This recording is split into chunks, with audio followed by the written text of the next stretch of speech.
Senator, how will you vote to extend the continuing resolution to keep the government open? Well, I think we spend too much money. I mean, this year the deficit will be close to $800 billion. When I ran for office, I promised voters that I wouldn't continue to add to the debt. We have a $20 trillion debt.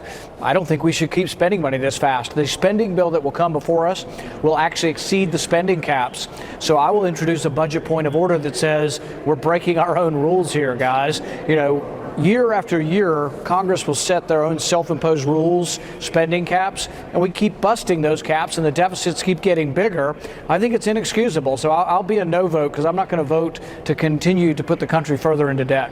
You are a no on the continuing resolution. What does that do on the Senate side of all of this? Will you need Democrats? Do you think it will fail?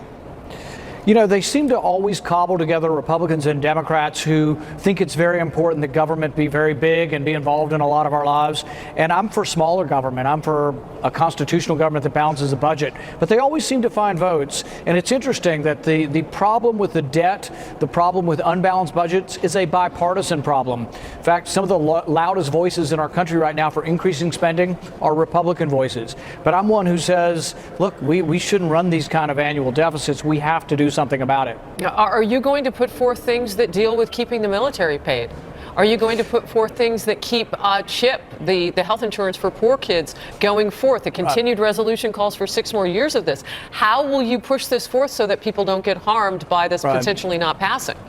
What I would propose is that we spend money at the same rate we spent it last year. So this would be keeping spending levels identical to last year. If you do that for 5 years, you actually balance the budget within 5 years. If you just keep spending steady, you don't cut any money, you keep the spending steady for about 5 years, you'd balance. That I would vote for. So it's not that I'm against all the spending. I'm for paying the military. I'm for having an adequate national defense, a good national defense, a great national defense. In fact, I think military is a priority for our country. But at the same time, if you'll ask many high-ranking people in the military or even enlisted people, do you think we could jeopardize our national security by having so much debt? Yes. Insolvency is a debt to our security as well. Well, and on the House side, you've got people from your own state. Representative Massey, I was reading this morning, feels the very same way that you do in the House. Will be a very interesting next 30 hours or so. Meanwhile, the Senate today, a short time ago actually, voted to renew a key provision of FISA Section 702. I know you were very against this, that barely advanced past debate earlier in the week, 65 to 34 today. You really wanted to filibuster that. What do you say now that it's headed to the president's desk? I think it's a mistake. I'd advise the president, if he asked me, is to veto it because the program itself is well intended. And I'm actually for the program that spies on foreigners in foreign lands. Accidentally, incidentally, unintentionally, a lot of Americans, millions of Americans are in this database, and I don't think we should spy on Americans or listen to their conversations without first asking a judge for a warrant. This is the Fourth Amendment. This is why we fought the American Revolution. So yes, I think the Bill of Rights and American privacy is very important.